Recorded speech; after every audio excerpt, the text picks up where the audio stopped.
본문의 배경은 그동안 그날 마지막 때에 임할 일들을 우리 스가랴를 통해서 계속 배웠죠. 담임 목사님께서 아주 잘 가르쳐 주셨는데 오늘로 스가랴가 끝이 납니다.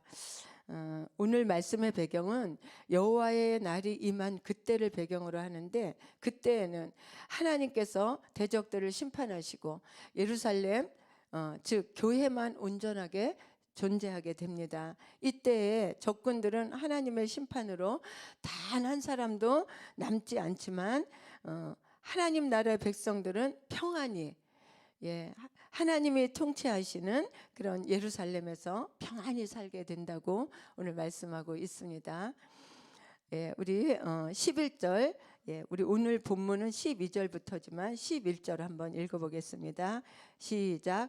사람이 그 가운데서 살면 다시는 저주가 있지 아니하리니 예루살렘이 평안히 서리로다.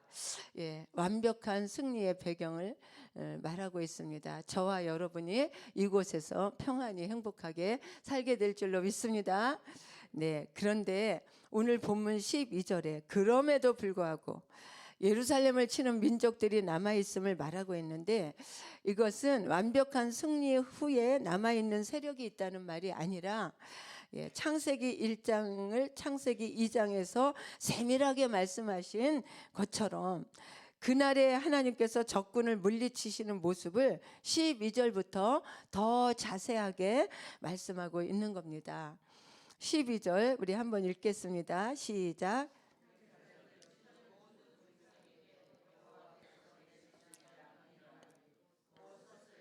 그 살이 썩으며 그 눈이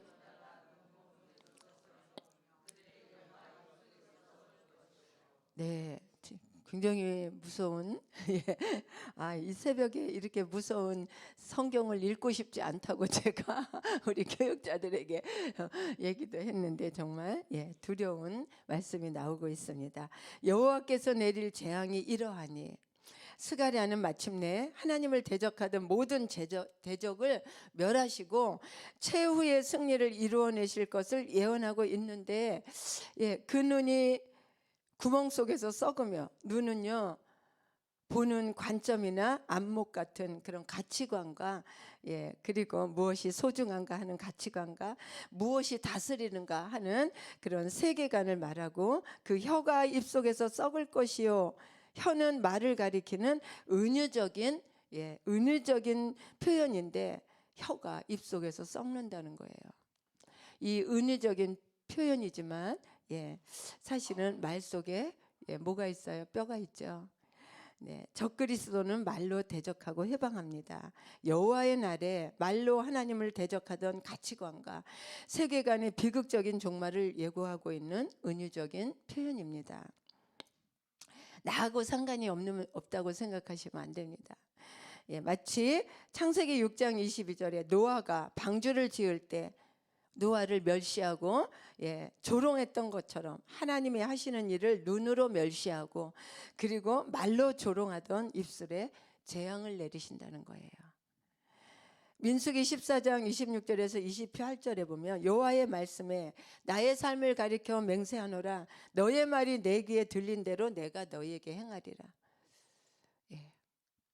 내 말이 하나님께 들린 대로 하나님이 우리에게 행하신다는 겁니다. 마태복음 12장 36절 37절에도 보면 내가 너희에게 이르노니 사람이 무슨 무익한 말을 하든지 심판날에 이에 대해서 신문을 받으리니 내 말로 의롭다함을 받고 너의 말로 정죄함을 받으리니. 이 얼마나 무서운 경고입니까?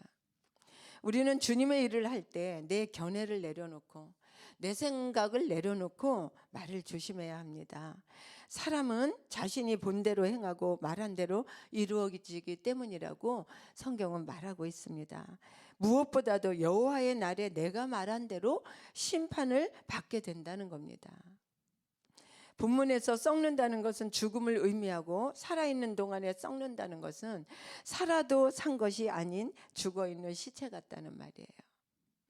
또한 하나님이 일으킨 혼란으로 서로 손잡고 싸울 것이고, 그리고 짐승들에게도 같은 재앙이 임하는데 적들의 재물과 전리품들이 어마어마하게 쌓인다고 말합니다. 오늘 성경에 보니까 다시 말해서 지금 악인들이 모으는 재산이 곧 어떻게 해요? 하나님을 사랑하고 하나님을 경외하는 우리의 손으로 다 돌아온다는 거예요. 대박이죠. 네. 그러나 정말 성경에도 있잖아요. 악인들의 재물은 뭐예요? 부의 이동이라 그러죠. 우리 목사님 날마다 부의 이동 얘기를 많이 하잖아. 의인을 위해서 쌓아진다는 거예요. 그러니까 우리가 돈에 목숨 걸지 말고 뭐에 목숨 걸어요? 사명에 목숨 걸기를 바랍니다. 하나님께서 악인들을 통해서 우리가 쓸 돈을 잘 모으고 준비하고 계시니까, 그래서 우리에게 이동시켜 주실 테니까 사명에 목숨 거는 그런 그 복된 삶을 사시기 바랍니다. 그런데 더 놀라운 점은 16절입니다. 우리 16절 한번 함께 읽겠습니다. 시작. 예루살렘을 치러 왔던 이방 나라들 중에 남은 자가 해마다 올라와서 그 왕 만군의 여호와께 경배하며. 아멘.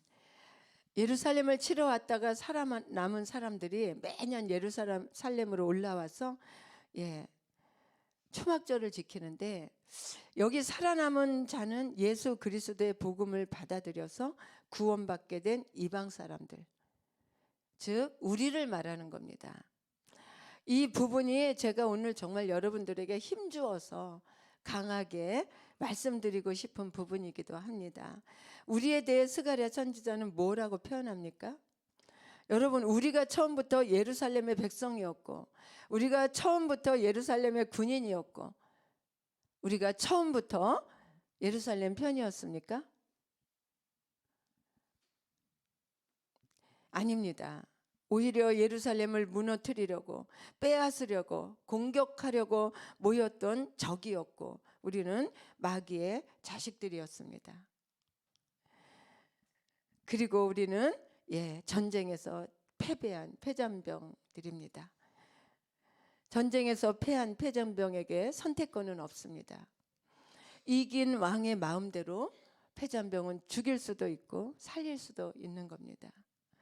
그런데 예루살렘 왕은 적군이었던 우리를 죽이는 선택이 아니라 자신의 백성으로 받아들이는 선택을 했어요. 우리에게 예루살렘 왕의 백성으로 받아들이기 위해 조건을 제시했는데, 그것이 뭐냐? 예루살렘의 왕을 경외하며 섬기는 것이었습니다. 패잔병을 살려준 은혜에 비하면 그것은 당연한 요구였고 자비와 은혜가 넘치는 그런 선택이었습니다. 그래서 살아남은 사람들은 매년 예루살렘에 올라가서 만군의 하나님 왕, 예루살렘 왕을 경배하며 초막절을 지내게 됩니다. 여기서 초막절은 이스라엘 백성들이 40년 광야 생활을 하던 것을 기념하던 절기로 하나님의 인도하심과 보호하심을 뜻합니다. 다시 말해서 초막절을 지킨다는 것은 하나님의 보호하심과 은혜를 기억한다는 신앙적 표현인 것입니다. 여러분의 인생에도 다 초막절이 있습니다. 오늘 제목이 내 인생의 초막절입니다. 반면에 초막절을 지키지 않는 이들은, 다시 말해서 예루살렘에 올라오지 않는 이들은 하나님의 재앙을 받게 되는데, 우리가 18절 함께 읽겠습니다. 시작. 만일 애굽 족속이 올라오지 아니할 때는 창이람이 있지 아니하리니 여호와께서 초막절을 지키러 올라오지 아니하는 열국 사람을 치시는 재앙을 그에게 내리실 것이라. 특히 애굽 족속에게 비 내림이 없음을 여기서 언급하고 있는데, 이는 애굽의 문화를 우리가 이해할 때 정말 이 재앙이 얼마나 큰 어마어마한 큰 재앙임을 우리가 알 수 있습니다. 애굽의 모든 문명 및 신화와 시작의 끝은 나일강입니다. 더 정확히 말하면 나일강의 홍수라는 말 여러분 많이 들어보셨죠? 매년 7월에서 10월 사이에 나일강은 홍수가 발생합니다. 그러나 천연 제방으로 인해서 물이 막 범람하진 않고 안전합니다.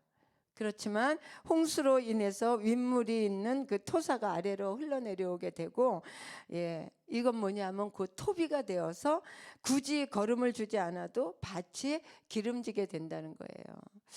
그리고 홍수로 인해 밭은 정말 밭 갈기가 좋은 상태가 되고, 결국 애굽인들은 굳이 힘들게 밭 갈고 농사하지 않아도 그저 때가 되면 때를 따라 씨만 뿌리면 알아서 풍성한 열매를 맺게 해주는 것이 나일강의 축복입니다. 그런데 이런 나일강의 축복이 있기 위해서는 뭐가 있어야 돼요?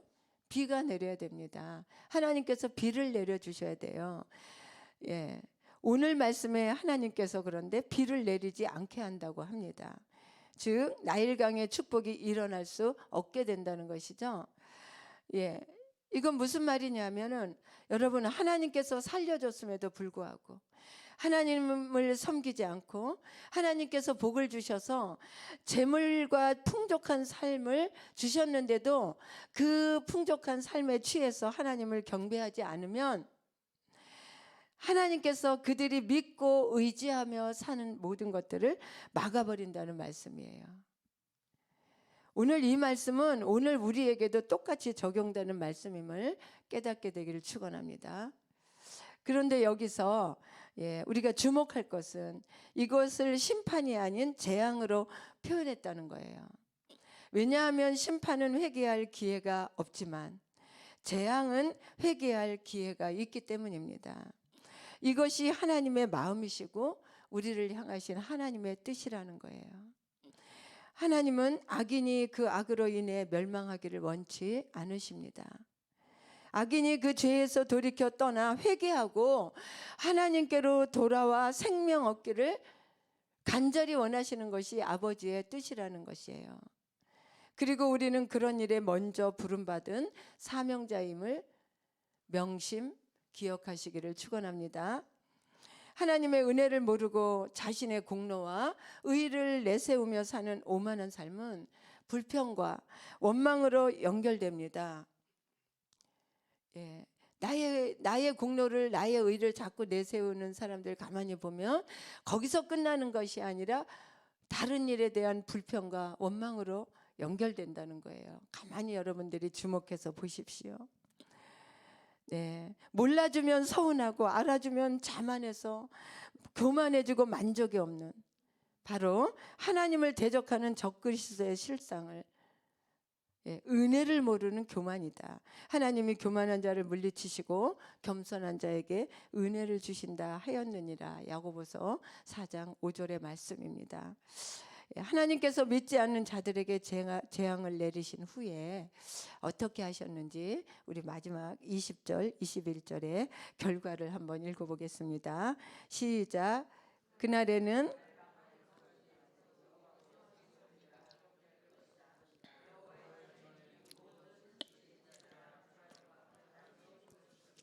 예루살렘과 유다의 모든 솥이 만군의 여호와의 성물이 될 것인즉 제사 드리는 자가 와서 이 솥을 취하여 그 가운데 고기를 삶으리라. 그날에는 만군의 여호와의 전에 가나안 사람이 다시 있지 아니야. 여기서 말방울은 생활용품이고 솥은 주방 도구잖아요. 그렇죠? 사소하고 반복되는 일상생활을 가리키는 그런 은유적 표현입니다. 그날의 일상생활에서 누렸던 모든 것이 하나님의 은혜임을 알게 될 것을 증거하고 있습니다. 그날에는 모든 만물이 하나님의 영광을 드러내는 거룩한 도구로 쓰임을 받게 될 것이다. 여러분, 그날은 속히 옵니다. 생명을 잃어버린 후에 생명의 주인이 주님이라는 것을 깨닫거나, 건강을 잃어버린 후에 건강의 주인이신 분이 주 하나님이시라는 것을 깨달으면 너무 늦는다는 거예요. 기회를 잃어버린다는 거예요.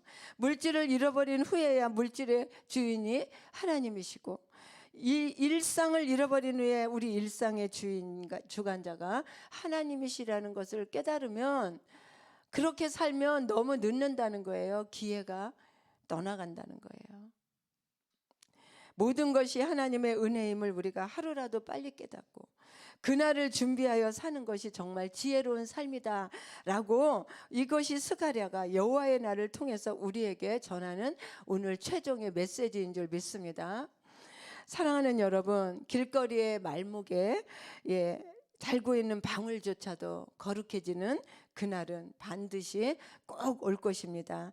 하나님께서 뜻을 두셨고 전지전능하신 하나님께서 일하고 계시니까 이 날이 꼭 올 것이라는 거 믿으시죠?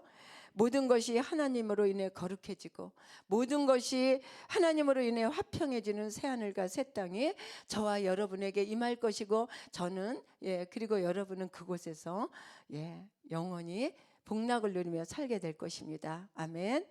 네, 결론입니다. 말씀을 정리하겠습니다. 여러분, 우리는 어떤 존재입니까? 우리는 원래 예루살렘 백성이 아니었습니다. 예루살렘을 무너뜨리려 했던 적군이었고 전쟁에서 진 패잔병이고 마귀의 자녀였습니다. 그런데 예루살렘 왕이 우리를 자신의 백성으로 받아들여 주셨어요. 대신에 조건이 있었습니다. 그 조건이 무엇입니까? 하나님께 올라가서 하나님을 경외하며 경배하며 초막절을 지키는 것이었습니다. 이것을 예수님의 표현대로 하자면 나의 원대로 마시고 아버지의 뜻대로 하옵소서, 이 표현입니다. 예수님은 이렇게 표현하셨어요. 그렇다면 하나님이 말씀하신 아버지의 뜻은 무엇입니까? 신약에 나와 있죠. 예수님이 마지막 말씀을 인용하시면 이렇습니다. 마태복음 28장 19절 20절 우리 한번 하나님 아버지의 뜻이 무엇인지 예수님의 언어로 표현된 우리 성경 말씀을 한번 읽어보겠습니다. 시작. 그러므로 너희는 가서 모든 민족을 제자로 삼아 아버지와 아들과 성령의 이름으로 내가 너희에게 분부한 모든 것을 가르쳐 지키게 하라.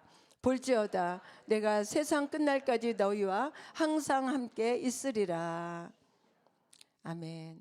하나님의 아버지의 뜻은 바로 복음 전하여 영혼을 구원해서 제자를 삼는 것입니다. 우리의 교회의 사명이 무엇인지 아시죠? 성령 충만해요. 복음으로 사람을 살리고 키우고 제자 삼아 하나님의 나라를 이루어가는 것입니다. 이것이 우리 교회에 주신 저와 여러분의 사명인 것입니다. 하나님은 이 사명으로 저와 여러분을 부르셨다는 거예요. 여러분 이 사명의 부르심을 우리는 무엇으로 응답하겠습니까? 오늘 본문을 통해 우리는 그날의 거룩과 화평케 되는 소망을 바라볼 수 있고 악인들에게 심판하실 하나님의 위대함을 바라볼 수 있고 끝까지 하나님을 섬기지 않는 자들에 대한 하나님의 재앙도 볼 수 있습니다. 그러나 그보다 더욱더 우리 자신을 바라보기를 간절히 소원합니다. 내가 어떻게 하나님의 은혜를 입었는지, 내가 어떻게 구원을 받았는지 그 구원의 은혜를 잊지 않고 기억하며 날마다 주님을 바라보며 우리의 마음에 주님을 가득 채워서 하나님의 말씀으로 우리 마음에 가득 채워서 세상에서 그 사랑의 복음을 전하며 사명을 감당하는 복음의 증인으로 사는 삶, 이러한 삶이 바로 먼저 구원받는 저와 여러분이 지켜야 할 우리 인생의 초막절이라는 겁니다. 여러분, 내 인생의 초막절을 지키며 사는 것임을 우리가 복음 전하는 삶이라는 것을 깨닫고, 그리하여 본문의 말씀처럼 초막절을 지키는 자에게 주시는 그날의 축복, 새하늘과 새 땅의 축복을 누리는 저와 여러분 되기를 주의 이름으로 축원합니다.